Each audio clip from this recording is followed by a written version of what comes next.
쓸모아. 세계사에서 가장 슬픈 전쟁을 끝내기 위한 노력에 북한도 담대하게 나서주길 바란다. 문재인 대통령이 지난 25일 6.25 전쟁 70주년을 맞아 한 말입니다. 여기서 문 대통령은 전쟁을 겪은 부모 세대와 새로운 70년을 열어갈 후세들 모두에게 평화와 번영의 한반도는 반드시 이뤄야 할 책무라고 하면서 우리는 두 번 다시 단 한 뼘의 영토, 영해, 영공도 침탈당하지 않을 것이라고 선언했습니다.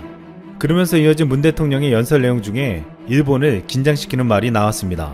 우리 민족이 전쟁의 아픔을 겪는 동안 오히려 전쟁 특수를 누린 나라들도 있었다고 말한 것입니다.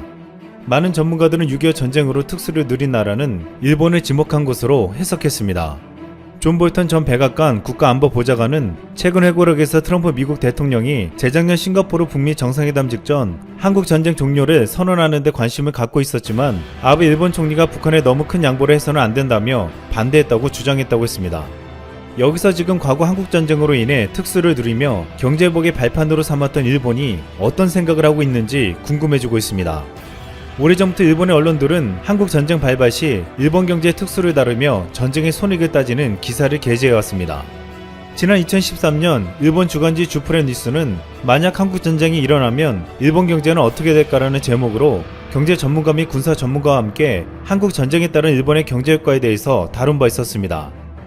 지난 1950년대 초 한국 전쟁 당시 전시 군수 특수로 일본 경제가 회생했던 것처럼 이번에도 일본이 이득을 볼 수 있을지를 조명한 것입니다. 여기서 일본의 한 애널리스트는 한국 전쟁을 통해 군수 업종이 다시 살아날 것이라며 주식 매수를 권고하기도 했습니다. 또한 한국 전쟁 발발 후 일본 주식 시장이 일시적으로 하락세를 보이겠지만 곧 전쟁이 국지전에 그치며 다시 반등할 것이라고 내다보기도 했습니다. 지난 26일 일본 언론 JB 프레스에서도 올해 안에 북한의 한국 침공이 있을 수 있다는 기사가 게재되었습니다. 지금 현재 북미 정상회담이 결렬되면서 한국에 대한 강경책으로 나오는 북한이 다시 무력 통일 정책을 취할 것이라는 것이었습니다. 이 기사는 북한은 핵 및 GPS 유도 미사일로 한국을 고립시키고 기습하여 남침하면 승리할 수 있다고 했습니다. 만약 소규모 군사 충돌이 발생하더라도 중국이 중재에 들어가 북쪽을 지켜줄 수도 있다고 했습니다. 따라서 한국에 있는 일본인의 안전한 피난처를 생각해야 하는데 인천공항은 장거리 대포의 사정거리에 있다며 동해와 스시마 해협을 통과하는 민간 선박과 항공기 안전조치가 필요하다고 했습니다. 이 기사에 대한 일본 네티즌들의 가장 많은 추천을 받은 댓글은 이런 내용이었습니다. 진짜였으면 좀 좋을 것 같네. 미중이 저지할 거고 일본한테도 좋지 않아. 전면 침공이 아니라면 국지적인 분쟁은 있겠지. 적당한 때를 보고 미중이 들어가서 공격하는 곳인가. 이때 일본은 상관하지 않는 게 좋아. 나중에 분명 뒷말이 따라오니까. 북한한테 침공당하면 큰일이네. 일본의 자칭 평화운동가는 북침당하지 않기 위해 평화법을 당장 제정해야 한다. 왜냐하면 평화법만 있으면 절대로 다른 나라로부터 침략당하지 않을 거잖아. 일본 네티즌들은 한반도에서 전쟁이 나는 것에 대해서 우려하면서도 자신들의 일은 아니었습니다. 과거 70년 전 한국 전쟁이 벌어지자 당시 총리였던 요시다 시게루는 이거야말로 천우신조다. 이를 발판으로 일본 경제를 다시 일으킬 수 있다라고 말했습니다. 실제로 당시의 침략 전쟁에 전쟁 물자를 공급한 죄로 해체됐던 일본 재벌들이 다시 일어서고 6.25 전쟁으로 인해 한반도는 황폐화되었지만 일본은 경제, 군사, 외교적으로 살아남는 중요한 계기가 되었습니다. 당시 전범국이자 패전국이었던 일본은 한국 전쟁에 참전할 수 없었지만 최근 일본군이 간접 지원했다는 문서들이 확인되고 있습니다. 여기서 충격적인 사실은 일본 우익 세력들이 한국전쟁에 지원 참전하는 대가로 미국의 한반도의 재식민화를 요구했다는 것입니다. 결국 이 계획은 불발로 끝났지만 한국전쟁은 일본의 경제를 살려주었고 일본은 심지어 다시 한반도를 노리는 야욕까지 드러냈습니다. 그런데 최근 또다시 일본 우익들이 검은 속내를 드러낼 수도 있다고 보고 있습니다. 현재 장기 불황을 겪고 있는 일본은 아베 정권 출범 이후 4,500조의 돈을 풀었는데도 경제 활성화가 안되고 있습니다. 또한 최근 감염병 사태로 인해서 일본 경제는 2차 세계대전 이후 최악의 상황이 될 것이라는 전망이 나오고 있습니다. 일각에서는 이 때문에 과거 한국전쟁을 계기로 일본이 비참한 상황에서 탈피할 수 있었고 50년대 부흥으로 이어졌듯이 지금 그 꿈을 여전히 버리지 못하고 다시 되새기고 있다고 했습니다. 또다시 경제적 위기에 직면한 일본은 대놓고 말은 하지 못하지만 한국전쟁이 일어나길 기대하고 있다는 심리가 작용하고 있다는 것입니다. 일본은 오래전부터 한반도 유사시 피난민 수송 시나리오를 짜왔습니다. 한국에 있는 일본인 4만여 명을 전쟁이 나면 어떻게 안전하게 일본으로 데리고 오느냐는 것이었습니다. 이에 일본의 아베 오린팔로 불리는 아소다로는 한반도 유사시 일본에 유입되는 난민을 사살할지 결정해야 한다고 언급한 바 있습니다. 또한 아베도 일본으로 유입되는 한반도 피난민을 가려받겠다고 했습니다. 즉 일본은 한반도 전쟁은 내심 기다리면서 피난민을 오지 못하게 하고 자국민을 어떻게 빼올지 준비하고 있다는 것입니다. 그러나 이런 일본의 계획에 북한은 찬물을 끼얹었습니다. 송일호 북한 외무성 북일 국교 정상화 담당 대사는 일본 언론에 한반도에서 전쟁이 나면 일본이 최대 피해를 입을 것이라고 경고한 바 있습니다. 지난 2017년 북한 노동당 기관지 노동신문은 개인 명의 논평을 통해 조선반도에서 핵전쟁이 일어나는 경우 미군의 병창기지, 발진기지, 출격기지로 되고 있는 일본이 제일 먼저 방사능 구름으로 뒤덮일 것이라고 주장했습니다. 또한 대한 건너의 미국도 조준경 안에 넣고 있는 우리의 혁명 무력이 일본을 타격하는 것은 아무런 문제로도 되지 않는다며 전쟁이 일어나면 우리를 해치려는 자들은 물론 그 뒷바라지를 해준 자들도 무사할 수 없다고 강조했습니다. 또한 2013년에도 북한의 조선중앙통신은 황금 소나기를 꿈꾸는 자들에게 경고한다는 논평을 통해 일본이 순간이라도 꿈쩍한다면 전쟁의 불꽃은 일본에 먼저 튕길 것이라고 위협한 바 있습니다. 여기서 말하는 황금 소나기는 일본이 한국전쟁 때 유엔에 공격기지, 보급기지, 수리기지 등을 제공하는 과정에서 군수 관련 기업체 등이 막대한 부를 쌓은 것을 비유적으로 표현한 것이었습니다. 일본은 한 번 더 전쟁이 나면 특수를 누리면서 과거와 같은 기적적인 경제성을 기대하고 있지만 북한의 말처럼 최대 피해를 입는 것은 일본이 될 수도 있다는 경고였습니다. 70년 전만 해도 북한은 일본 열도를 사정권에 둔 노동 미사일이나 대포동 미사일을 갖고 있지 않았습니다. 또한 유사시 일본 후방을 교란하게 될 조총련과 같은 열성적인 침묵단체도 없었습니다. 하지만 지금은 사정이 전혀 다르다고 보고 있습니다. 북한이 전쟁이 나면 노동미사일이나 대포동 미사일로 일본에 있는 미군기지나 원자력 발전소 등의 선제 공격을 퍼부을 가능성이 있다는 것입니다. 또한 쉽게 사용할 수는 없겠지만 북한의 핵미사일도 미군 일본 기지에 떨어질 수 있습니다. 북한은 또한 미사일과 풍선폭탄을 이용해 생화학무기로 일본 열도를 오염시키려 들지도 모르고 북한의 특수공작원이나 조총련 특공대가 신칸센 등 주요 시설을 파괴할 수도 있습니다. 이미 일본에 잠입해 활동하고 있는 북한의 특수공작원은 수백 명에 이르고 북한이 뜻대로 움직이는 조총련 인원도 3,000여 명이 넘는 것으로 알려져 있습니다. 또한 여기서 더욱 중요한 것은 일본에서는 만약 전쟁이 난다면 선뜻 나서서 참전할 군인들이 거의 없다는 것입니다.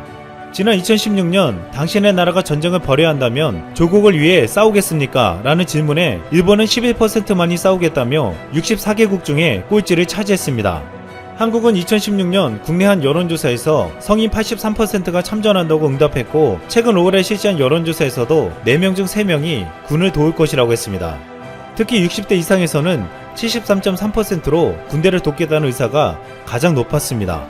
지난 2018년 영국 프리미어에서 뛰고 있던 기성용의 인터뷰는 화제가 되었습니다. 기성용은 영국 데일리 메일과의 인터뷰에서 만약 전쟁이 난다면 나라를 지킬 준비가 돼 있다며 매니저에게 곧바로 가족과 나라를 지키겠다며 한국으로 가겠다고 말하겠다고 했습니다. 데일리 메일은 기성용의 축구 인생 이야기뿐만 아니라 분단국가인 대한민국의 아픈 역사도 전하며 기성용이 올림픽 메달로 군대 면제를 받았지만 4주간의 군사훈련은 받아야 한다고 소개했습니다.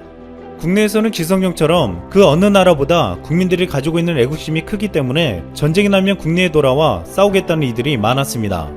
과거 전 세계에서 북한을 가장 무서워하지 않는 유일한 나라는 한국이라는 보도가 나오기도 했습니다. 미국 LA타임즈는 2017년 놀라울 정도로 심드렁한 한국인들이라는 제목의 기사에서 북한의 이딴 미사일 도발로 긴장 상태가 최고조에 다다랐지만 한국인들은 전혀 미동도 하지 않는다고 분위기를 전했습니다. 또한 미국 워싱턴 포스트에서 21년간 기자 생활을 한 뒤 한국에 머물렀던 프랭크 아렌스는 한국을 세계에서 북한의 장거리 미사일, 핵무기 등에 대해 전혀 무서워하지 않는 유일한 곳이라고 표현했습니다. 그는 서울은 불과 휴전선으로부터 50km 정도 떨어져 있고 장거리 미사일과 소형화된 핵탄두가 언제 서울을 덮칠지 모르는 상황이라고 지적한 후 한국인들은 그런 전쟁의 위협 속에서도 잘 살아가고 있다고 평가했습니다. 반면 북한이 발사한 탄도미사일이 일본 상공을 통과하자 일본 전역은 충격과 공포에 휩싸였다며 일본은 한국과 달리 북한의 위협에 가장 무서워하는 나라라고 보기도 했습니다. 북한은 최근 한국과 대치 국면에 있지만 역사 왜곡을 하는 일본에 대해서는 함께 분노하고 있습니다. 북한 매체가 2일 일본 정부의 대한국 수출기재 철회 거부에 대해 남조선 당국을 손 아래로 보는 오만성의 발로라고 비판했고 북한의 대외형 주간지인 통일신보는 이날 간특하고 오만한 무리의 무리라는 제목의 기사에서 일본의 경제제재는 아베 패당이 남조선 대법원에 강제징용 배상 판결에 대한 보복으로 취한 파렴치하고도 날 강도적인 망동이라고 했습니다. 또한 일제가 840만여 명의 조선인 청장년을 강제로 연행해 노예 노동을 강요했다고 했습니다. 그러면서 조선인 강제노역 시설이었던 하시마 탄광에서 자행된 비인도적인 행위를 일본인들의 거짓 증언을 통해 전면 부정하고 있다며 역사 왜곡에 환장한 일본 정부의 가증스러운 망동은 피해자들을 우롱하는 용서할 수 없는 도발이라고 맹비난했습니다. 북한의 이런 분노는 유사시 북한의 미사일이 일본을 향할 수 있다는 위협감을 더해주고 있습니다. 최근 트럼프의 방위비 인상 압박이 계속되면서 협상은 교착 상태에 빠져 있습니다. 그런데 한국인 54%가 미국과의 방위비 분담금 협상 결렬 시 주한미군을 감축해야 한다고 생각하는 것으로 나타났습니다. 주한미군 없이도 한국 홀로 북한과의 전쟁에서 이길 수 있다고 생각하는 한국인도 56%에 달했습니다. 한국의 군사력은 세계 6위로 과거와는 비교할 수 없을 만큼 강력한 힘을 지니고 있기 때문입니다. 또한 여기엔 북한이 한국을 상대로 핵무기를 사용하지 않을 거란 기대가 깔린 것으로 풀이되었습니다. 한국은 오랫동안 북한과 대치하면서 불안이나 두려움을 극복하고 이제는 더 큰 힘을 가지려고 하고 있습니다. 또한 우리 국민들은 전쟁이 나면 전쟁에 참전하며 나라를 지키겠다는 애국심으로 가득 차 있습니다. 이 때문에 지금 북한의 미사일을 두려워하는 것은 아직도 역사를 왜곡하며 경제적 이득만 따지고 있는 일본이 될 수밖에 없습니다. 이상 쓸멍이었습니다.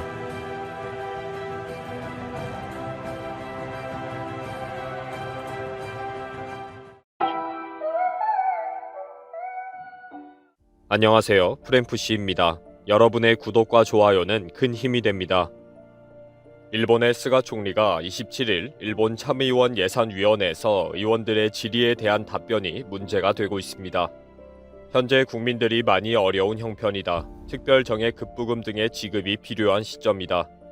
C19 때문에 생활이 어려운 곤궁한 사람들이 늘어났다. 대책을 세워야 한다. 라는 의원의 질문에 스가가 고용을 지키고 생활을 단단히 지탱할 수 있도록 하는 것이 중요하다. 정부는 궁극적으로 생활을 보호하는 안전망을 잘 만들어 가고 있다고 답변했습니다. 스가 발언의 취지는 다시 특별정액 급부금을 지급할 계획은 없다. 갑자기 형편이 어려운 사람들은 생활보호제도를 이용하는 대책을 가지고 있다는 내용입니다. 그런데 스가의 이 답변은 일본 사회에서 큰 충격을 주고 있습니다. 정부의 역할은 국민들이 생활보호에 빠지지 않도록 의료체계와 생활지원 등 모든 지혜와 정책을 통해서 국민들이 건강하게 잘 살 수 있도록 해야 한다입니다. 그래서 스가는 생활보호자가 되기 전에 이런 대책을 가지고 있다 라는 답변을 했어야 했습니다. 일본의 생활보호제도를 이용하기가 상당히 어렵고 실제적인 대책이 되기 어렵기 때문입니다. 트위터에는 이제 필요 없는 자민당이라는 해시태그가 붙은 트윗들이 쏟아지고 있습니다. 국민들이 정말 듣고 싶은 말은 생활보호자가 되지 않도록 하는 다양한 대책을 원하고 있다는 것인데 자민당에는 이런 기대가 없어졌다는 것입니다. 스가는 실업보험 기간 연장이나 증액, 의료비 면제, 소비세 면제, 임대료나 생활비 지원 등 실제적인 대책을 구체적으로 설명했어야 한다는 것입니다. 이런 대책은 전혀 없는 상황에서 생활보호제도가 있다. 모든 국민이 생활보호를 받을 수 있도록 잘 준비가 되어 있다. 라는 식으로 말을 했다는 것입니다. 생활보호제도는 최후의 수단이지 국민들에게 대대적으로 안내하면서 끌고 갈 대책이 아니라는 것입니다. 가뜩이나 생활이 어려워서 위태한 가정들이 많은 일본인들에게는 조금도 위로가 되지 않는다는 것입니다. 도리어 모든 일본인들에게 우리 모두가 곧 생활보호 대상자가 되는구나. 자민당과 스가가 일본 국민들을 모두 생활보호 대상자로 만들려고 하는구나 하는 충격적인 발언이 된 것입니다. 스가가 최종적으로는 생활보호제도가 있다 라고 하는 말은 현실적인 대안이 아니라는 비판이 높아졌습니다. 스가의 발언 때문에 일본의 생활보호제도가 얼마나 비현실적이고 문제인지에 대한 논의가 갑자기 분분해졌습니다. 실제적으로 일본에서는 생활이 많이 어려워졌다고 해서 쉽게 생활보호를 받을 수 없습니다. 일단 긴급 소액 대출부터 해주면서 벌어서 갚도록 지원해주는 것이 제일 먼저입니다. 그리고 실제 생활보호제도를 이용하려면 부양조회라는 절차를 거쳐야 합니다. 생활보호가 있다는 스가의 발언은 정말 문제있다. 생활보호 대상자로 받아주지 않고 결국 스스로 목숨을 끊게 하는 일본의 생활보호 제도를 모르고 하는 발언이다. 라는 전문가의 분석이 계속 나오고 있습니다. 일본의 생활보호 제도에는 몇 가지 규칙이 있는데 보충성의 원리라는 것은 예금이나 토지, 부동산, 자동차 등이 있으면 생활보호를 받을 수가 없다는 것입니다. 일본의 생활보호제도는 정말 내일 목숨이 위태할 정도로 빈곤한 상태에 빠지지 않으면 이용할 수 없는 제도라는 것입니다. 그리고 일본의 생활보호의 최대 규칙이 가족주의, 부양의무자 규정입니다. 가족이나 친족이 부양할 수 있는지를 먼저 확인하는 절차가 꼭 필요합니다. 복지사무소에 생활보호를 신청하면 일가 친척에게 아무개가 생활보호를 신청했습니다. 당신이 경제적인 도움을 줄 수 있습니까? 라는 질문에 엽서를 보냅니다. 이 사람이 지금 생활이 이렇게 많이 어려운데 친척인 당신이 부양하거나 도움을 줄 생각이나 계획이 전혀 없는가? 라고 물어보는 것입니다. 부모 등 가족들에게뿐 아니라 일가 친척에게도 반드시 부양 조회를 하도록 되어 있다는 것입니다. 이미 이런 규정은 일본에서도 광범위한 범위의 친척에게 생활보호 신청을 알리는 것은 일본의 희롱이고 인권 침해라는 문제 제기가 되어 있지만 고쳐지지 않고 있습니다. 그리고 실제 복지사무소에 생활보호를 신청하러 갔다가 온갖 수모를 다 당하고 돌아왔다는 증언이 넘쳐날 정도로 공무원들이 생활보호 신청자들을 이지매하는 말투로 마음의 상처를 줘서 결국 포기하게 한다는 것입니다. 국회에서도 야당은 부양조회 규칙이 가장 문제이다 라는 비판을 하고 있습니다. 이런 비판에 대해 후생노동성은 생활보호의 기본 원칙은 부양가족이 우선 담당하는 것이다. 2017년에 3만 8천 명이 생활보호를 신청했는데 일가 친척의 부양조회를 한 결과 600명이 친척들로부터 금전적 지원을 받았다. 효과가 있는 제도이다. 라고 해명을 했습니다. 또 만약에 부양조회를 하지 않고 생활보호제도를 이용하게 되면 너무나 많은 사람들에게 경제적 지원이 들어가야 하는데 모두 감당할 수 없다고 밝히기도 합니다. 꼭 필요한 제도라는 거죠.